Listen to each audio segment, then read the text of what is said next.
ലോകം വെറുത്തവർ യേശുവോട് ചേർന്നിരുന്നെപ്പോഴും ആശ്വസിക്കും. ഭാഗ്യക്കനാൻ ചേരും വരെ കാത്തിടണേ. ഭാഗ്യക്കനാൻ ചേരും വരെ കാത്തിടണേ. യേശു എൻ പക്ഷമായി തീർന്നതിനാൽ എന്തോരാനന്ദമീ ഭൂവിൽ വാസം. എന്തു മോദം പാർത്തലത്തിൽ ജീവിക്കുന്ന.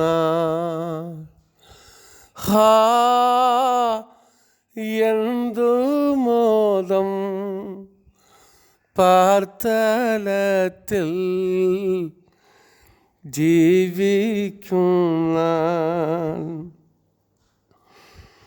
ഈ ലോകർ ആക്ഷേപം ചൊല്ലിയാലും ദുഷ്ടർ പരിഹാസം ഓതിയാലും എൻ പ്രാണനാഥൻ പോയതായ പാദമതി. എൻ പ്രാണനാഥൻ പോയതായ പാദമതി. വേഗം വരാമെന്നുരച്ച നാഥ നോക്കി നോക്കി കൺകൾ മങ്ങിടുന്നേ. എപ്പോൾ വരുമോ പ്രാണപ്രിയ കണ്ടിടുവാൻ.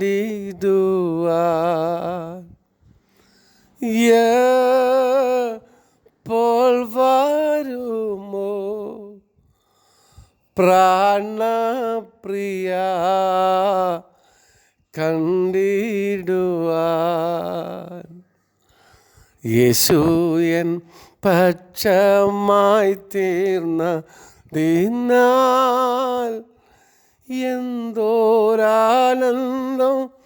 ഈ ഭൂവിൽ വാസം. എന്തു മോദം പാർത്തലത്തിൽ ജീവിക്കുന്ന.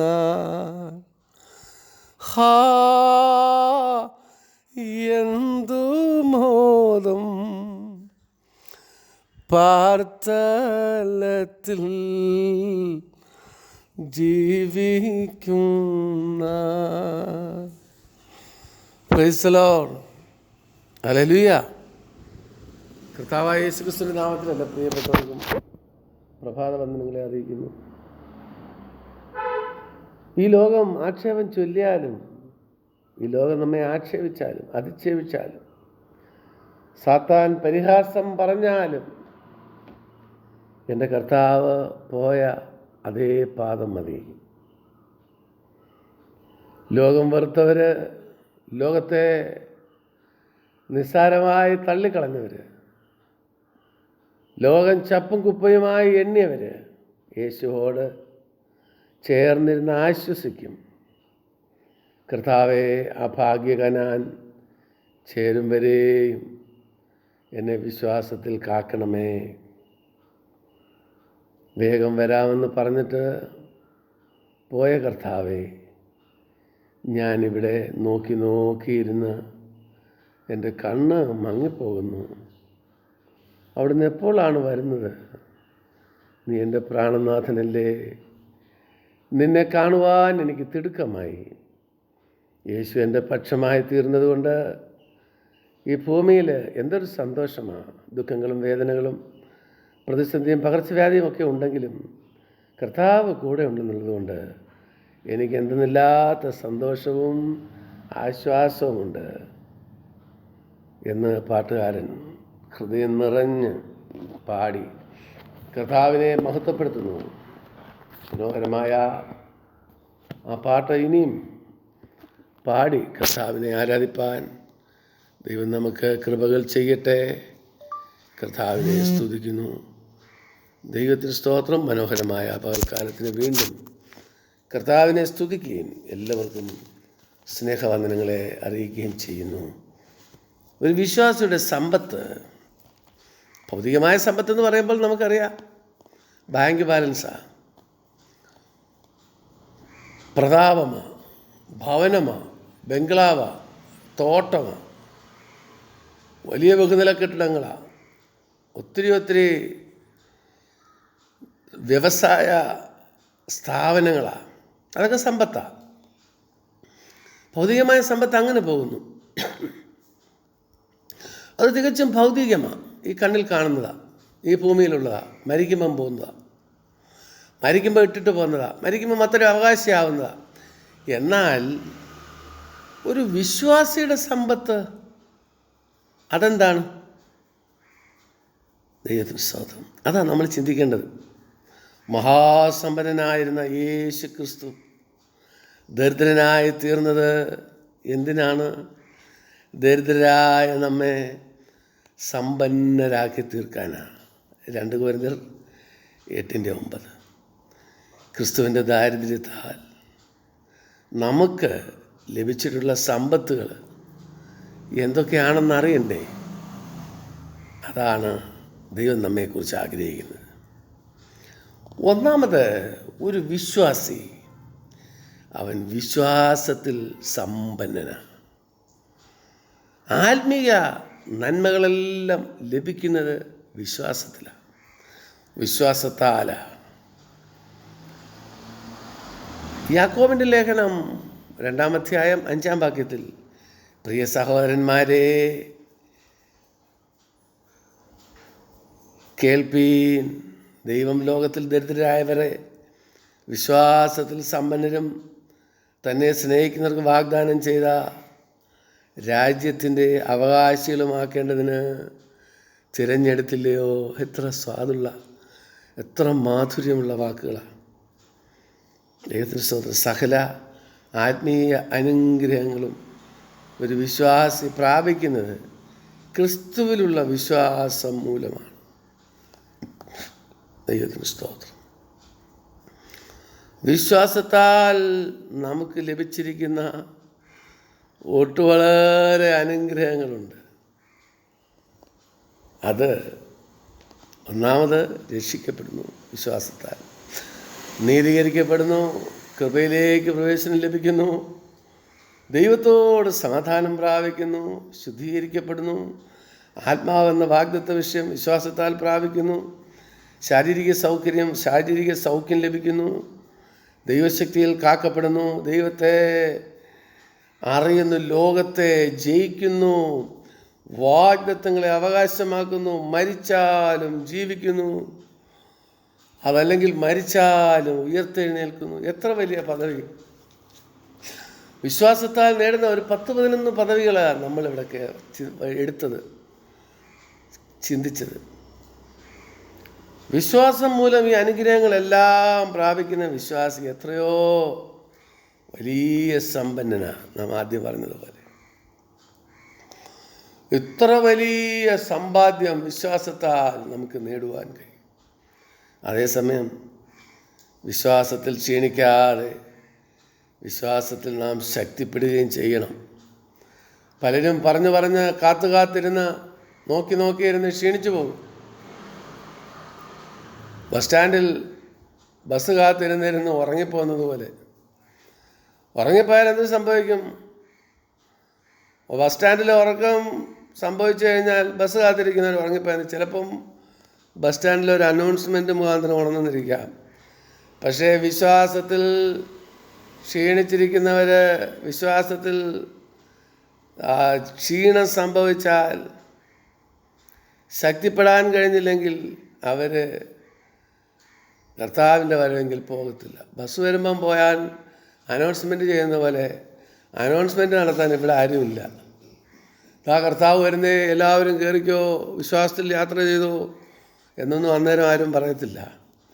ഇപ്പോൾ വചനം മുഖാന്തരം നമുക്ക് ഒത്തിരി ശക്തി പ്രാപിക്കുവാൻ കഴിയുമെങ്കിലും തക്ക സമയത്ത് ഉണർന്നും പ്രാർത്ഥിച്ചും ഇരുന്നെങ്കിൽ മാത്രമേ, ശക്തിപ്പെട്ടും ബലപ്പെട്ടും ഇരുന്നെങ്കിൽ മാത്രമേ കർത്താവിൻ്റെ വരവെങ്കിൽ പോകുവാൻ കഴിയും. അതാ റോമാലേഖനം 4-ാം അധ്യായത്തിൻ്റെ 20 നാം വായിച്ചത്. വിശ്വാസത്തിൽ ശക്തിപ്പെടേണ്ടത് അത്യാവശ്യമാണ്. വിശ്വാസത്തിൽ ശക്തിപ്പെട്ട് കർത്താവിൻ്റെ വരവിന് വേണ്ടി ഒരുങ്ങണം. ദൈവത്തിന് സ്തോത്രം. ഹബക്കുക്കിൻ്റെ പ്രവചനം അതിൻ്റെ അവസാന ഭാഗത്ത്, അതായത് 3-ാം അധ്യായത്തിൻ്റെ അവസാന ഭാഗത്ത് നാം വായിക്കുന്നത്, അത്തിവൃക്ഷം തളിർക്കുകയില്ല, മുന്തിരിവള്ളിയിൽ അനുഭവം ഉണ്ടാകുകയുമില്ല, ഒലിവ് മരത്തിൻ്റെ പ്രയത്നം നിഷ്ഫലമായി പോകും, നിലങ്ങൾ ആഹാരം വിളയിക്കുകയില്ല, ആട്ടിൻകൂട്ടം തൊഴുത്തിൽ നശിച്ചു പോകും, ഗോശാലയിൽ കന്നുകാലിൽ ഉണ്ടാകില്ല, എങ്കിലും ഞാൻ യഹോവയിൽ ആശ്രയിക്കും. കണ്ടോ, എന്തൊരു ശക്തമായ പ്രയോഗമാണ് ഇവിടെ ഹബക്കുക്ക് പറയുന്നത്. എല്ലാം പ്രതികൂലമായാലും ഞാൻ യഹോവയിൽ ശക്തിപ്പെടും. ഹബക്കുക്ക് ഒരു പഴയ നിയമ പ്രവാചകനായിരുന്നു. അദ്ദേഹം തൻ്റെ പ്രവചനത്തിലൂടെ ആദ്യം പറഞ്ഞു തുടങ്ങുന്നത് പരാതിയുമായിട്ടാണ്. ദൈവം അനീതി അനുവദിക്കുമോ? ദൈവം അനീതി അനുവദിക്കുന്നത് എന്തുകൊണ്ടാണ്? ഈ ലോകത്ത് ദൈവത്തോട് പരാതി പറഞ്ഞിരിക്കുക 1-ാം അധ്യായത്തിൽ. എന്നിട്ട് ദൈവസന്നിധിയിൽ മറുപടിക്ക് വേണ്ടി കാത്തിരിക്കുക. 2-ാം അധ്യായത്തിൽ വീണ്ടും താൻ ചില ചോദ്യങ്ങൾ ചോദിക്കുന്നു. അപ്പോൾ തന്നെ അതിന് ഉത്തരങ്ങളും 2-ാം അധ്യായത്തിലുണ്ട്. ദൈവം അവനോട് പറയുന്ന ദർശനത്തിന് അവധി വച്ചിരിക്കുന്നു, അത് സമാപ്തിയിലേക്ക് പോയിക്കൊണ്ടിരിക്കുന്നു എന്നൊക്കെ പറഞ്ഞ് അവനെ ഉറപ്പിക്കുന്നു. ദൈവത്തിന് സ്തോത്രം. എന്നിട്ട് 2-ാം അധ്യായത്തിൻ്റെ അവസാനം ദുഷ്ടന്മാരുടെ ന്യായവിധി അവ എടുത്തു കാണിക്കുകയാണ്. ദൈവത്തിന് സ്തോത്രം.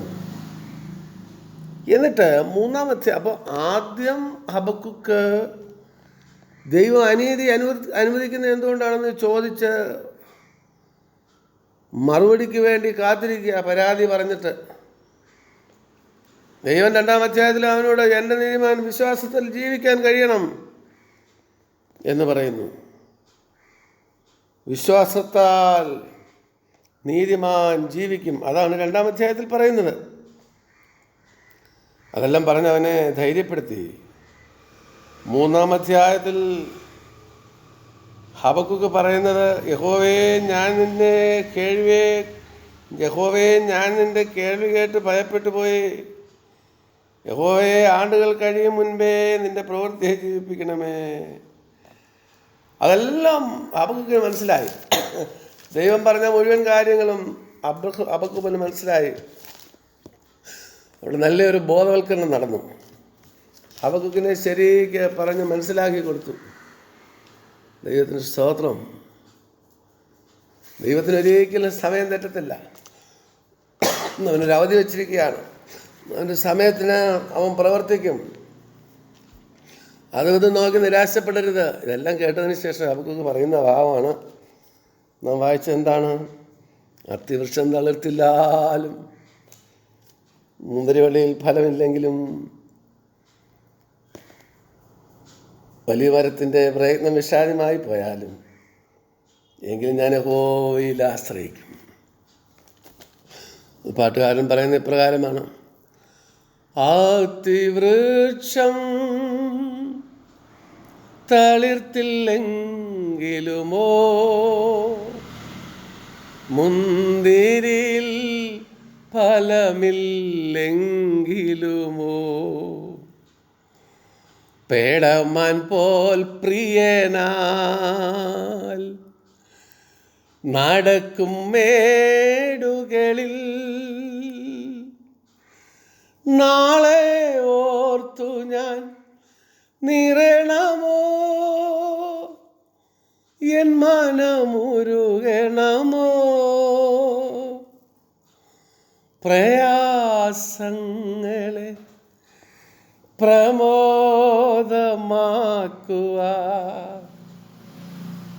എന്നെ സുശക്തനല്ലോ, എന്നു വിശ്വസ്തനല്ലോ. വൻവൈഷമ്യ മതിലുകൾ ഓരോന്നായി എൻ്റെ ദൈവത്താൽ ചാടിക്കടന്നിടും ഞാൻ.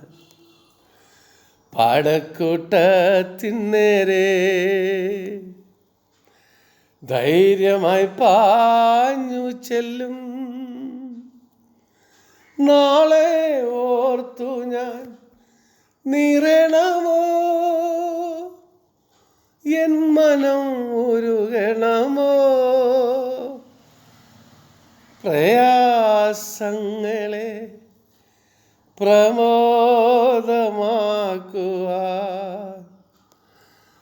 എന്നെ സുശക്തനല്ലോ. നിന്നാൽ ഞാൻ പടക്കൂട്ടത്തിന് നേരെ പാഞ്ഞു ചെല്ലും, എൻ്റെ ദൈവത്താൽ ഞാൻ മതിൽ ചാടിക്കടക്കും. നാളെ ഓർത്ത് ഞാൻ നീറണ്ട, പ്രയാസങ്ങളെ പ്രമോദമാക്കുവാൻ സന്തോഷകരമാക്കുവാൻ കർത്താവ് കൂടെയുണ്ട്. അതെ, അത്തിവൃക്ഷം തളിർത്തില്ലെങ്കിലും മുന്തിരിയിൽ ഫലമില്ലെങ്കിലും, ഹബക്കൂക്കിൻ്റെ പ്രവചനം 3-ാം അധ്യായത്തിൻ്റെ 18-ാം വാക്യം, എങ്കിലും ഞാൻ യഹോവയിൽ ആശ്രയിക്കും, എൻ്റെ രക്ഷയുടെ ദൈവത്തിൽ ഘോഷിച്ചുല്ലസിക്കും.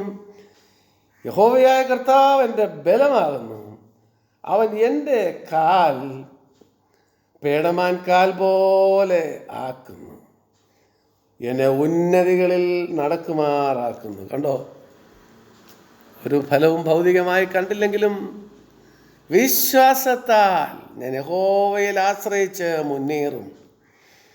ദൈവത്തിന് സ്തോത്രം. ഹബക്കൂക്കിന് എല്ലാം നഷ്ടമാകുകയും പ്രതികൂലമാവുകയും ചെയ്യുമ്പോഴും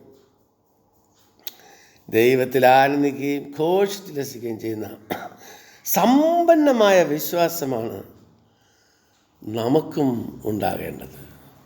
ഒരു പഴയ നിയമ പ്രവാചകനായ ഹബക്കൂക്കിന് ഇത്ര വലിയ പ്രതിസന്ധികളിലും ഇത്ര വലിയ ആത്മീക കരുത്ത് ഉണ്ടെങ്കിൽ, പുതിയ നിയമത്തിൽ കർത്താവിൻ്റെ ക്രൂശിൽ മരണം കണ്ട, അതോട് താതാത്മ്യം പ്രാപിച്ച, ഏകീഭവിച്ച, അവന് വേണ്ടി ഇറങ്ങിത്തിരിച്ച എല്ലാ ദൈവമക്കളും എത്രയധികം കർത്താവിങ്കിൽ പ്രശംസിക്കുകയും പ്രതികൂലത്തിൽ സന്തോഷിക്കുകയും ദൈവത്തെ സ്തുതിക്കുകയും ചെയ്യണം.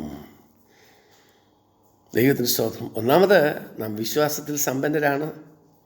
വിശ്വാസം മൂലം ലഭിക്കുന്ന കാര്യങ്ങളാണ് നാം ചിന്തിച്ചു വന്നത്. രണ്ടാമത്, സകല വചനത്തിലും പരിജ്ഞാനത്തിലും സമ്പന്നരാ ദൈവവൈതൽ. വിശ്വാസത്തിൽ സമ്പന്നരായിരുന്നു, സകല വചനത്തിലും പരിജ്ഞാനത്തിലും, നിൻ്റെ സകല വചനത്തിലും സകല പരിജ്ഞാനത്തിലും സമ്പന്നരായിത്തീർന്നു. 1 കൊരിന്ത്യർ 1-ാം അധ്യായത്തിൻ്റെ 6-ാം വാക്യം. ദൈവം സഭയ്ക്ക് നൽകിയ കൃപാവരങ്ങളിൽ പരിജ്ഞാനത്തിൻ്റെ വചനവും ജ്ഞാനത്തിൻ്റെ വചനവും ഉണ്ട്. 1 കൊരിന്ത്യർ 12:8.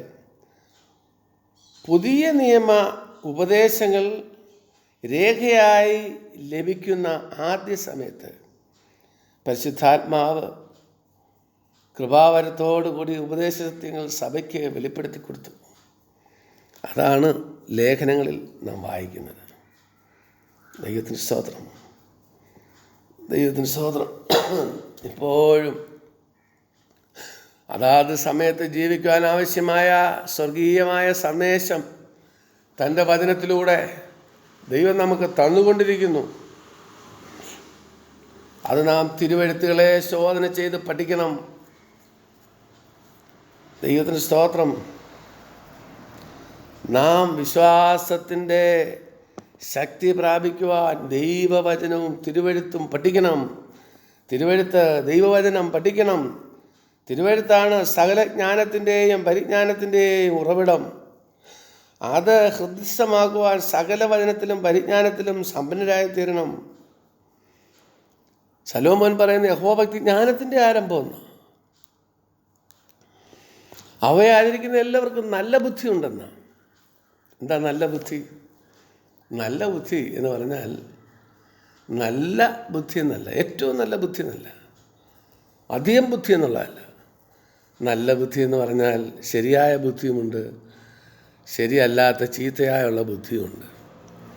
മനുഷ്യന് ബുദ്ധി നൽകുന്നത് ദൈവമാണ്. പക്ഷേ അത് തെറ്റായ മാർഗത്തിലേക്ക് പോകുന്നു.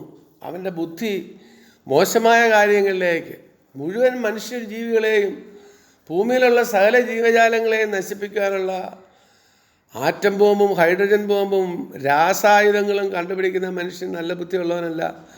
അവന് ദൈവം നൽകിയ നല്ല ബുദ്ധി ചീത്ത കാര്യങ്ങളിൽ ഉപയോഗിക്കുന്നത് കൊണ്ട് അത് നല്ല ബുദ്ധിയല്ല, അത് ചീത്ത ബുദ്ധി തന്നെ. ദൈവത്തിന് സ്തോത്രം. നികൃഷ്ടമായ, ഹീനമായ, ക്രൂരമായ ബുദ്ധി നല്ല ബുദ്ധിയല്ല. ശലോമോൻ പറയുന്ന യഹോവഭക്തി ജ്ഞാനത്തിൻ്റെ ആരംഭമാകുന്നു. അവയെ ആചരിക്കുന്ന എല്ലാവർക്കും നല്ല ബുദ്ധിയുണ്ടെന്ന് പറഞ്ഞാൽ നല്ല ബുദ്ധി നല്ല കാര്യങ്ങൾ, നല്ലത് ചിന്തിപ്പിക്കുന്നു, നല്ല പാതയിലൂടെ നടത്തുന്നു. നല്ല ബുദ്ധി തന്ന നല്ലവനായ ദൈവത്തിങ്കിലേക്ക് കൊണ്ടെത്തിക്കുന്നു. നല്ല ബുദ്ധി തന്ന നല്ലവനായ സൃഷ്ടാവിനെ കണ്ടുമുട്ടുവാൻ ആ നല്ല ബുദ്ധിയിലൂടെ കഴിയുന്നു. മനുഷ്യന് ദൈവം ബുദ്ധി തന്നിരിക്കുന്നത് അവന് ബുദ്ധി നൽകിയ സൃഷ്ടാവിനെ ശരിയായ മാർഗത്തിലൂടെ കണ്ടുമുട്ടാനാണ്. അപ്പോൾ യഹോവഭക്തി ജ്ഞാനത്തിൻ്റെ ആരംഭമാകുന്നു. അവയെ ആചരിക്കുന്ന എല്ലാവർക്കും നല്ല ബുദ്ധിയുണ്ട്. ദൈവത്തിന് സ്തോത്രം. നല്ല ബുദ്ധി ദൈവമക്കൾക്കുണ്ട്. ദൈവമക്കൾക്ക് മാത്രമേ നല്ല ബുദ്ധിയുള്ളൂ. കാരണം അവർ ബുദ്ധി നൽകിയ സൃഷ്ടാവിനെ വണങ്ങുന്നത് കൊണ്ട് തന്നെ. ഇനിയും ലോകത്തിൻ്റെ ജ്ഞാനം എവിടെ? ലോകത്തിൻ്റെ ജ്ഞാനത്തെ ദൈവം ഭോഷത്വമാക്കിയില്ലയോ? ലോകത്തിൻ്റെ ജ്ഞാനം ദൈവത്തിൻ്റെ കണക്ക് പ്രകാരം പറഞ്ഞാൽ അത് ഭോഷത്വം എന്നാ. ജ്ഞാനി എവിടെ? വിദ്യാസമ്പന്നൻ എവിടെ? ലോകത്തിൻ്റെ ജ്ഞാനത്തെ ദൈവം ഭോഷത്വമാക്കിയില്ലേ? കൊരിന്ത്യർ ലേഖനത്തിൽ നാം വായിക്കുന്നു. അതെന്താണ് ലോകത്തിൻ്റെ ജ്ഞാനം ഭോഷത്വമായത്? ലോകത്തിൻ്റെ ജ്ഞാനം മുഖാന്തരം ദൈവത്തെ കണ്ടുമുട്ടാൻ കഴിയത്തില്ല. അതുകൊണ്ട് അത് ഭോഷത്വമായി പോയത്. ദൈവത്തെ കണ്ടുമുട്ടുവാൻ കഴിയുന്ന ബുദ്ധിയാണ് ദൈവികമായ ജ്ഞാനം. ആ ദൈവം മനുഷ്യന് ബുദ്ധി നൽകിയത് ബുദ്ധി മുഖാന്തരം സൃഷ്ടാവിനെ കണ്ടുമുട്ടാനാണ്. യഹോവഭക്തി ജ്ഞാനത്തിൻ്റെ ആരംഭമാകുന്നു നാം ദൈവവചനത്തിൽ വായിക്കുന്നു. നമ്മുടെ സ്കൂളിലൊക്കെ പഠിക്കുന്ന കുഞ്ഞുങ്ങൾ അവർ സ്കൂളിൽ നല്ല ബുദ്ധിയുള്ളവരായി പഠിക്കണം. ലോകപ്രകാരം വിദ്യാഭ്യാസം, ഹൈസ്കൂൾ വിദ്യാഭ്യാസം, കോളേജ് വിദ്യാഭ്യാസം, ഹയർ സ്റ്റഡീസ്, പിന്നെ ഡിഗ്രി, പോസ്റ്റ് ഗ്രാജുവേഷൻ, പിന്നെ PhD, അങ്ങനെ ഉയർന്ന് പഠനം പോകണം. അത് നല്ലത് തന്നെയാണ്. ഭൗതികമായ പഠനം നല്ലതാണ്. പക്ഷെ ദൈവികമായ ജ്ഞാനത്തോടു കൂടി വേണം അത് പഠിക്കാൻ. അതായത് ശലോമോൻ പറയുന്നത് യഹോവഭക്തി ജ്ഞാനത്തിൻ്റെ ആരംഭമാണെന്ന്. എന്ന് വെച്ചാൽ ഒരു വ്യക്തിയുടെ ഒരു മനുഷ്യൻ്റെ പഠനം 15 നിലയുള്ള ഒരു കെട്ടിടമാണെങ്കിൽ, അല്ലെങ്കിൽ 40 നിലയുള്ള ഒരു കെട്ടിടമാണെങ്കിൽ, അതിൻ്റെ ഏറ്റവും അടിയിലത്തെ നില അല്ലെങ്കിൽ ഏറ്റവും ഫൗണ്ടേഷൻ എന്തായിരിക്കണം? യഹോവഭക്തി ജ്ഞാനത്തിൻ്റെ ആരംഭം. 14 അല്ലെങ്കിൽ 40 നിലയുള്ള ജ്ഞാനം അതിൻ്റെ അടിയിലത്തെ ഏറ്റവും ബലവത്തായ, ഏറ്റവും സ്ട്രോങ് ആയത് യഹോവഭക്തി ആയിരിക്കണമെന്ന്. ദൈവത്തിന് സ്തോത്രം. യഹോവഭക്തിയിൽ തുടങ്ങുന്ന ജ്ഞാനം, യഹോവഭക്തിയിൽ തുടങ്ങുന്ന ഫൗണ്ടേഷൻ, അത് മുകളിലേക്ക് പണിഞ്ഞ് ഉയർന്നാൽ അത് ദൈവത്തെ വിട്ടുപോകത്തില്ല. അടിസ്ഥാനം ഇവിടെയാണല്ലോ. പല കുട്ടികളും പഠനം കഴിഞ്ഞ് നിരീശ്വരന്മാരായി തീരുന്നു, ദൈവമില്ലാത്തവരായി ലോകത്തിൻ്റെ ജ്ഞാനങ്ങളിലേക്ക് വിരഞ്ഞോടുവാനിടയാകും. പഠിച്ച് ദൈവമില്ലാത്തവരായി കൂട്ടുകെട്ടിൽ മുഖാന്തരം ലോകജ്ഞാനത്തിലേക്ക് ഇറങ്ങിപ്പോയി ഒന്നും ദൈവമില്ല, അതിലും അർത്ഥമില്ലെന്ന് പറഞ്ഞ് തിന്നുക, കുടിക്കുക, ആനന്ദിക്കുക എന്ന് വായിക്കുന്ന പോലെ ആയിത്തീരുന്നു. കാരണം എന്താണെന്നറിയാമോ? അടിസ്ഥാനം യഹോവാഭക്തി അല്ലായിരുന്നു. അതുകൊണ്ട് സ്കൂളിൽ പഠിക്കുന്നതിന് മുൻപേ മാതാപിതാക്കൾ ചേർന്ന് കുഞ്ഞുങ്ങളെ ദൈവവചനം അഭ്യസിച്ചു കൊടുക്കണം, പറഞ്ഞു കൊടുക്കണം.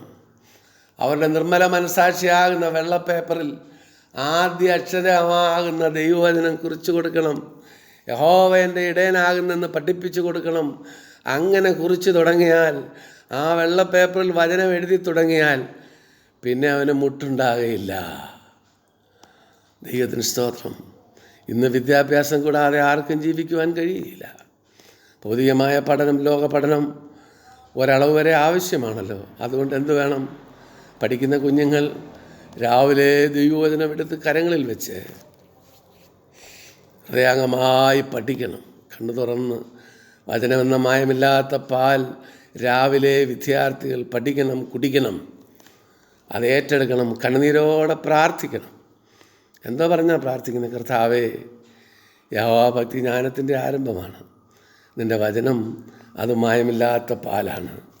എൻ്റെ ഭൗതികമായ പഠനത്തിന്, എൻ്റെ കോളേജിലെ പഠനം തുടങ്ങുന്നതിന് മുൻപ് ഇതാ ഞാൻ നിൻ്റെ വചനം പഠിക്കുന്നു. ഇന്ന് ഞാൻ പഠിച്ച വചനം എൻ്റെ ഹൃദയത്തിൽ സംഗ്രഹിപ്പാൻ എനിക്ക് കൃപ ചെയ്യണം.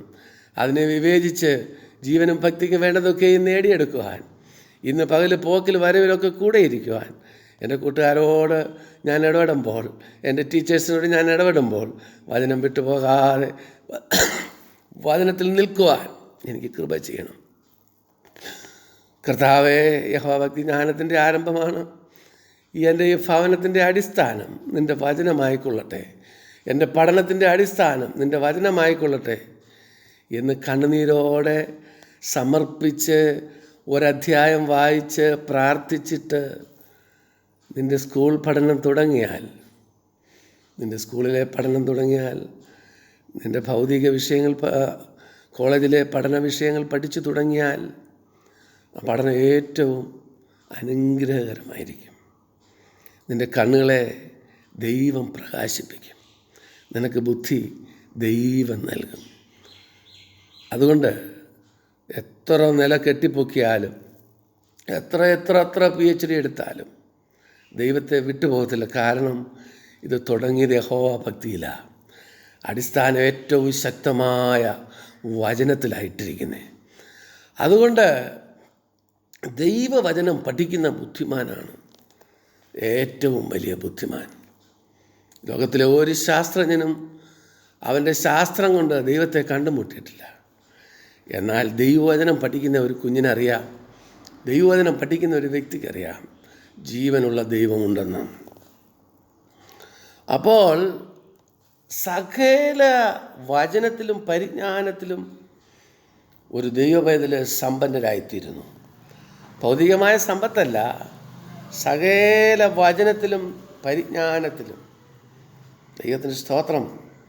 തിരുവെഴുത്തുകളാണ് സകല ജ്ഞാനത്തിൻ്റെയും പരിജ്ഞാനത്തിൻ്റെയും ഉറവിടം. ദൈവത്തിന് സ്തോത്രം.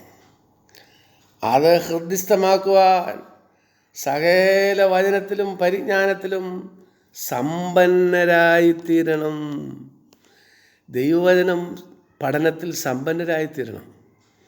ദൈവവചനം നന്നായിട്ട് പഠിക്കണം. അത് നമ്മുടെ കണ്ണുകൾക്ക് പ്രകാശമാണ്. അത് നമുക്ക് നടക്കേണ്ടുന്ന പാത കാണിച്ചു തരും. അത് പരിശോധനയിൽ നമ്മളെ തളർത്തിക്കളയത്തില്ല. നിൻ്റെ വചനം എൻ്റെ കാലിന് ദീപവും എൻ്റെ പാതയ്ക്ക് പ്രകാശവുമാകും. ഞാൻ നിന്നെ ഉപദേശിച്ച് നടക്കേണ്ട വഴി നിനക്ക് കാണിച്ചു തരും. ഞാൻ നിൻ്റെ മേൽ ദൃഷ്ടി വെച്ച് നിനക്ക് ആലോചന തരും. ജീവനും ഭക്തിക്കും വേണ്ടതൊക്കെയും ദൈവവചനം തരും. തിരുവെഴുത്ത് ഒന്നാമത്തെ സമ്പത്താണ്. ദൈവത്തിന് സ്തോത്രം. പരിശുദ്ധ ദൈവമേ, സ്വർഗപിതാവേ, നിൻ്റെ വചനം പഠിക്കുവാൻ അടിയങ്ങൾക്ക് ഭാഗ്യം നൽകി. അടിയങ്ങളുടെ കുഞ്ഞുങ്ങൾക്കും നീ ഭാഗ്യം നൽകണമേ. ഒന്നാമത് ദൈവവചനം പഠിക്കുവാൻ, യഹോവാഭക്തി ജ്ഞാനത്തിൻ്റെ ആരംഭമെന്ന് കണ്ട് തങ്ങളുടെ പഠനത്തിൻ്റെ ഓരോ ദിവസവും ദൈവവചനം പഠിച്ച് ആരംഭിക്കുവാൻ കൃപ ചെയ്യണം. കർത്താവേ, ഞങ്ങൾ വചനത്തിലും സകല വചനത്തിലും പരിജ്ഞാനത്തിൽ സമ്പന്നരാകട്ടെ. ഞങ്ങൾ വിശ്വാസത്തിൽ സമ്പന്നരാകട്ടെ. ഞങ്ങളുടെ വിശ്വാസം വർദ്ധിപ്പിച്ചു തരണം. വിവിധ വിഷയങ്ങളിൽ തലമുട്ടുകൾ മടക്കിയിരിക്കുന്ന കർത്താവെ, ദൈവസന്നിധിയിൽ തല കുനിച്ചിരിക്കുന്ന, തല വണക്കിയിരിക്കുന്ന മക്കളെല്ലാം സമർപ്പിക്കുന്നു. വിവിധ വിഷയങ്ങൾ ദൈവം ശക്തിപ്പെടുത്തണം. പിതാവിൻ്റെയും പുത്രൻ്റെയും പരിശുദ്ധാത്മാവിൻ്റെയും നാമത്തിൽ നിൻ്റെ മക്കളെ അനുഗ്രഹിച്ച് പ്രാർത്ഥിക്കുന്നു. വിടുതലോടെ നിന്നെ സേവിപ്പാൻ കൃപ ചെയ്താട്ടെ. പ്രാർത്ഥന കേട്ടതിനാൽ സ്തോത്രം. ക്രിസ്തുയേശുവിൻ്റെ നാമത്തിൽ തന്നെ. ആമേൻ, ആമേൻ, ആമേൻ.